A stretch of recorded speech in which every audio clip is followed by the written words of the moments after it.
பிஜேபியுடைய body language, oral language கடந்த ஒரு 50-60 நாளாவே சரியில்லை. அப்புறம் இந்தியா கூட்டணி ஆட்சி அமைந்தால் ஆண்டுக்கு ஒருவர் பிரதமர் ஆவார். அந்த வார்த்தையே வரக்கூடாது. இந்து முஸ்லீம்னு பேசுனா நான் அரசியல்ல இருக்கிறதுக்கே தகுதி இல்லாதவன் அப்படி சொல்றாரு. முஸ்லீம்ங்கிற பேரை வெளிப்படையாக சொல்வதுதான் மத ரீதியான பிரச்சாரம். இல்ல அமித்ஷா அவர்கள் சொல்றாரு, நாங்க முஸ்லீமே இல்ல மதம் சார்ந்தெல்லாம் பேசல, எதிர்க்கட்சிகள் அப்படியான விஷயங்களை சொல்லும் போது அதற்கு பதிலடி கொடுக்கிறோம். அது வந்து பிரச்சாரத்துல அதுக்கு சிதம்பரம் தொடங்கி ராகுல் வரைக்கும், ஜெயராம் ரமேஷ் எல்லாரும் கேட்கிறாங்க, தேர்தல் அறிக்கையில நாங்க எந்த இடத்துல அதை சொல்லியிருக்கோம்? ஏழை இந்துக்களும் அதிக குழந்தைகள் பெற்றுக்கிறாங்க சொன்னாரா? அப்ப காங்கிரஸ் கட்சி அந்த பணத்தை எடுத்து ஏழை இந்துக்களுக்கு கொடுக்கறது நீங்க எதுக்குறீங்களா? 2 வாரம் முன்னாடி அதை எதிர்த்தீங்களா? அப்போ உங்க நோக்கம் என்ன? அதானி கிட்ட இருந்து இத்தனை கோடி போயிருக்கு, அப்ப அதானி மேல நடவடிக்கை எடுங்க. ராகுல் கேட்ட கேள்விக்கு இன்னைக்கு வரைக்கும் பதில் இல்லை. அதான் சொன்ன தெரியுமா, எதை தின்னா பித்தம் தெளிங்கிற மாதிரி எதை சொல்லியாவது தக்க வைக்க முடியுமா இந்த ஆட்சியை? அல்லது நம்ம 400ன்னு சொல்லிட்டு குறைஞ்ச 350 வர முடியுமா அப்படின்ற அளவுக்கு போயிட்டாங்க. 75 வயசான நீங்க மற்ற எல்லாரையும் வெளியே தள்ளிங்கல்ல, அப்ப மோடிக்கு அது பொருந்தாது. அப்ப ஏன் மற்றவங்களுக்கு ஏன் பொருந்துச்சுன்றதுக்கு இன்னைக்கு வரைக்கும் பதில் இல்லை. அதே அமித்ஷாட்ட பதில். 2021 சுமித்ரா மகாஜன எதுக்கு வெளியே தள்ளிங்க? எலக்டோரல் பாண்டு தப்பு அப்படின்னு உச்சநீதிமன்றம் சட்டவிரோதம்னு சொன்ன பிறகும் நாங்க ஆட்சிக்கு வந்தால் அதை உரிய விதிமுறைகளை திரும்ப அமல்படுத்தும் நிர்மலா சீதாராமன் சொல்றாங்கன்னா, அப்ப நீங்க யாருக்குமே பயப்படுறதா காட்டிக்கவே இல்லை, வெளிப்படையா அறிவிக்கிறாங்க. தேர்தல் ஆணையத்தின் செயல்பாடுகள் மீது கடும் விமர்சனம் ஒரு பக்கம் வருது சார், நீங்க எப்படி பாக்குறீங்க? ஒரு பல் இல்லாத துணிச்சலற்ற ஒரு ஆணையம் கட்சி தலைவருக்கு நோட்டீஸ் அனுப்புறாங்க. ஏன் சார் இந்த வேலை? உடனே அதுக்காக ராகுல் பேசுனதுக்கு கார்கேக்கு லெட்டர். ஏன்னா இதை கொஞ்சம் ஈக்குவேட் பண்ணணும்ல.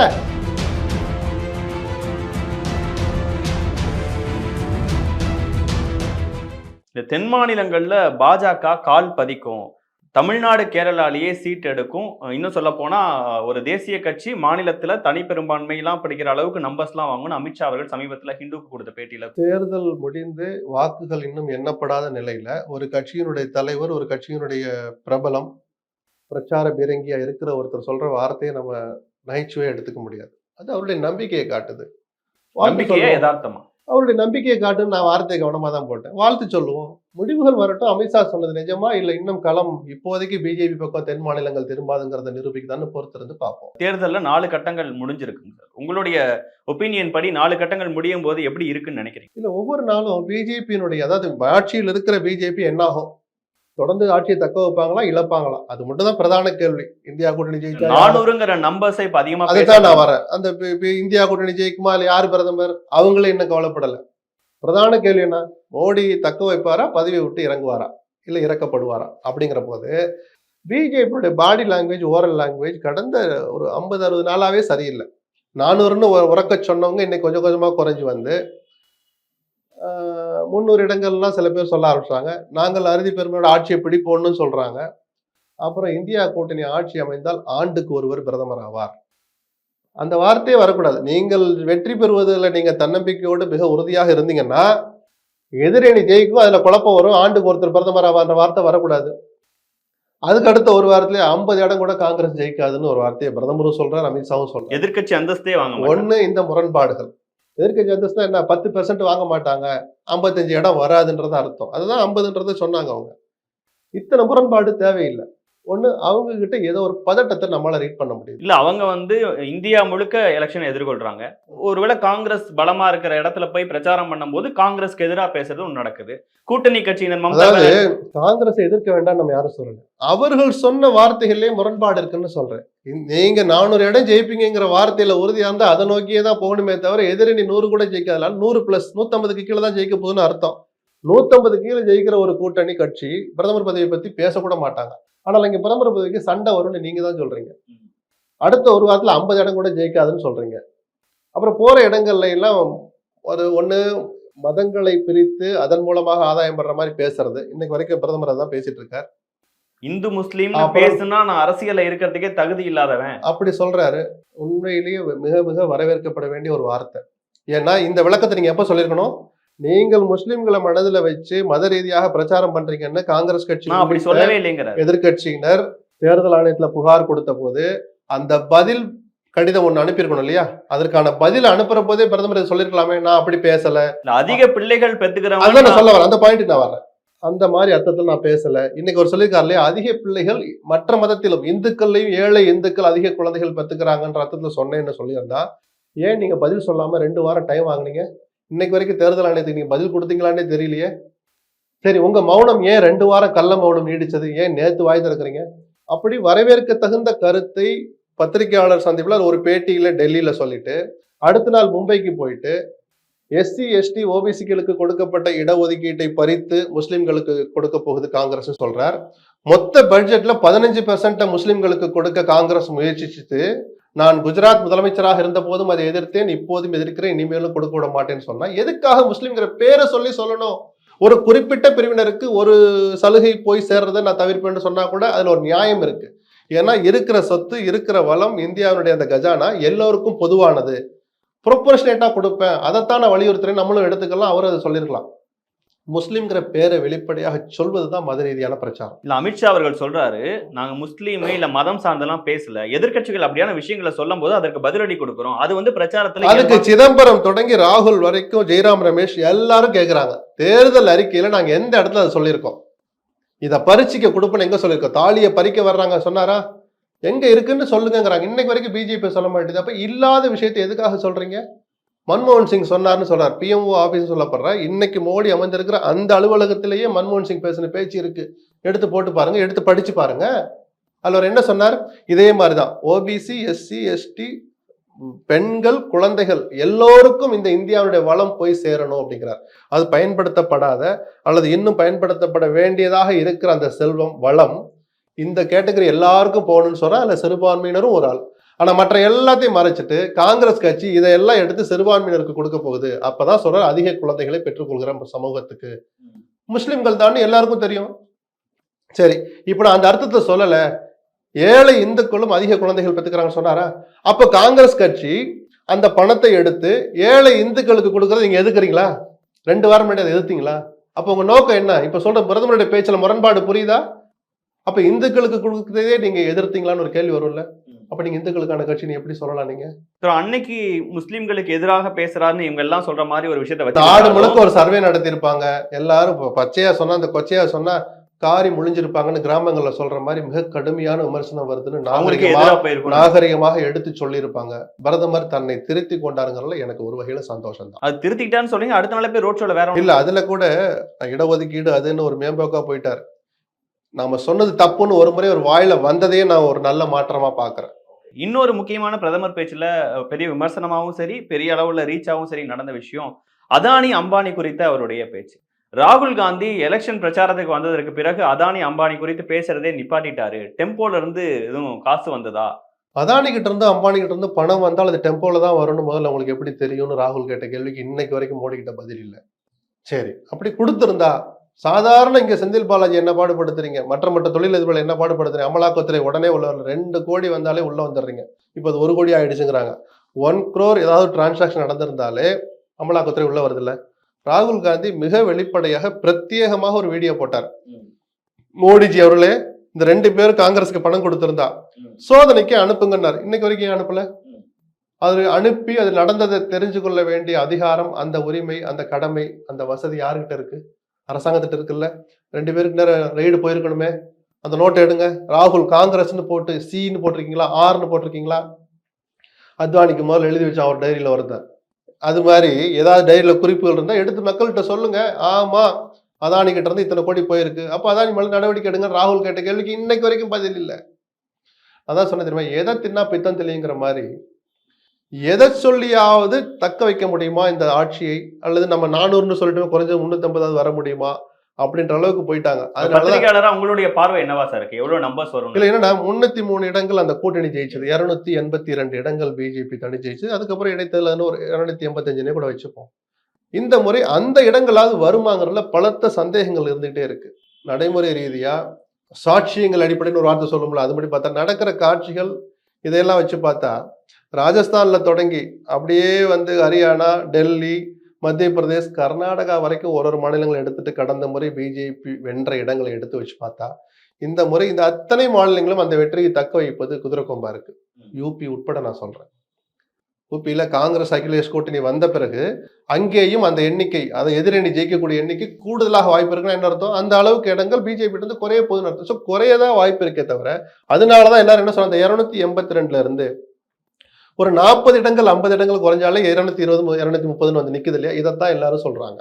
பாஜக பெரும்பான்மையா வரும், ஆனா மோடி வரமாட்டாரு. அதனாலதான் மோடி தொடர்வாரான்னு ஒரு கேள்வி வருது. ஏன்னா ஒரு சர்வாதிகாரியாகவே இருந்து பழக்கப்பட்டார் மோடி. தான் சர்வாதிகாரினா எல்லாரையும் அடிச்சு ஒழிச்சார்னு அந்த ஆங்கிள் சொல்லல. தான் நினைத்ததை நினைத்த நேரத்தில் செஞ்சவரா இருந்தார். இதை பத்தி மக்கள் என்ன நினைப்பாங்க, கோர்ட் என்ன நினைக்கும், மற்ற அரசியல்வாதிகள் எதிர்கட்சி என்ன நினைப்பாங்க, எதை பத்தியும் கவலைப்படல. இந்த 1000 ரூபாய் நோட்டு செல்லாது அறிவிச்சிடணும். 2000 ரூபாய் நோட்டு இனிமேல் செல்லாது, கொண்டு பேங்க்ல கட்டிடணும். தேர்தல் ஆணையர்கள் நியமனம் நான் நினைக்கிற மாதிரி தான் நடக்கணும், நடத்திடணும். சீஃப் ஜஸ்டிஸை நீக்கிட்டு எனக்கு கீழே இருக்க ஒரு மந்திரியை போட்டுக்கணும்.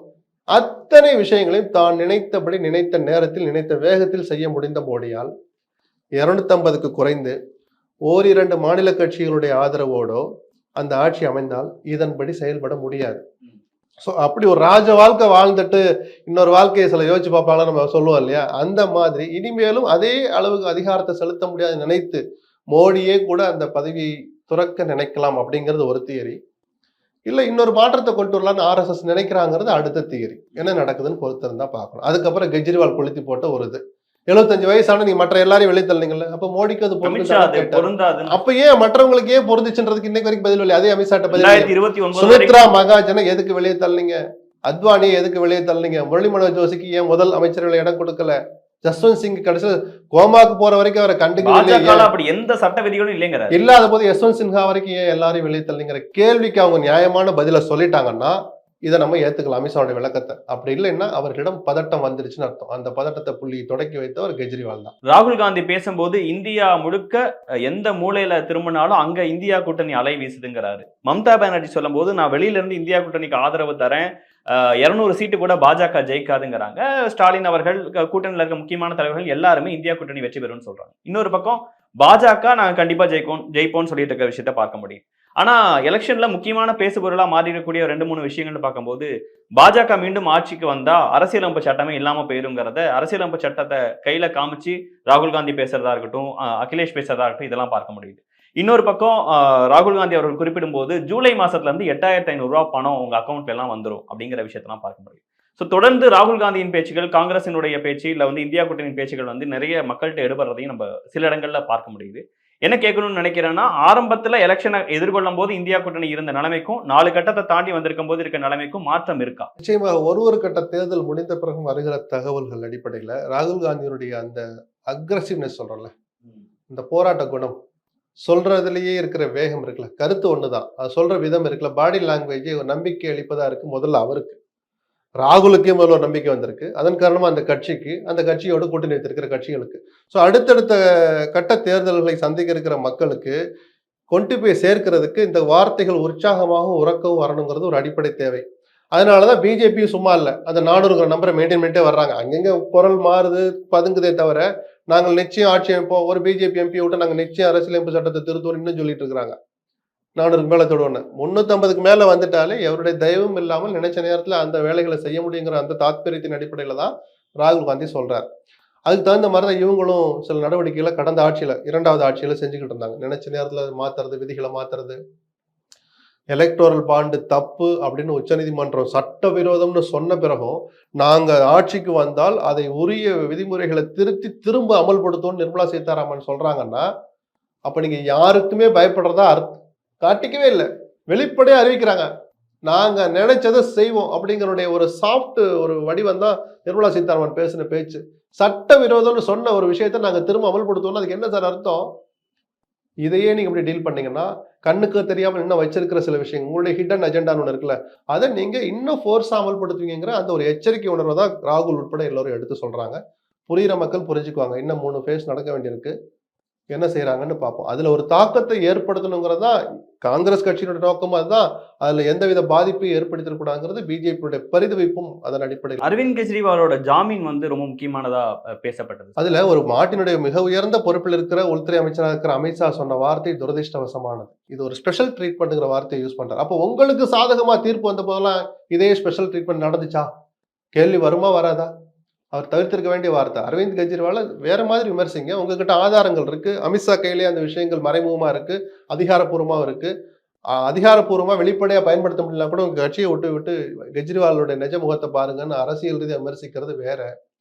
ஒரு 2 நீதிபதிகள் அமர்வு கொடுத்த ஒரு தீர்ப்பை இவ்வளவு கடுமையா விமர்சிக்கிறது துரதிர்ஷ்டவசமானது. அப்ப நீங்கள் உங்களுக்கு சாதகமாக அமைந்த தீர்ப்புகள் வந்த போதும் இதே நடைமுறை தான் பின்பற்றப்பட்டதான்னு கேட்டா, நேர்மையான மனிதராக இருந்தால் அமித்ஷா பதில் சொல்லணும். சொல்ல மாட்டார். அப்படி சொல்ல முடியாத விஷயங்களுக்கு தொடக்கப்புள்ளே இந்த விமர்சனங்களையும் அமித்ஷா சொல்லாமல் தவிர்த்திருக்கணும். தேர்தல் ஆணையத்தின் செயல்பாடுகள் மீது கடும் விமர்சனம் ஒரு பக்கம் வருது சார். நீங்க எப்படி பாக்குறீங்க?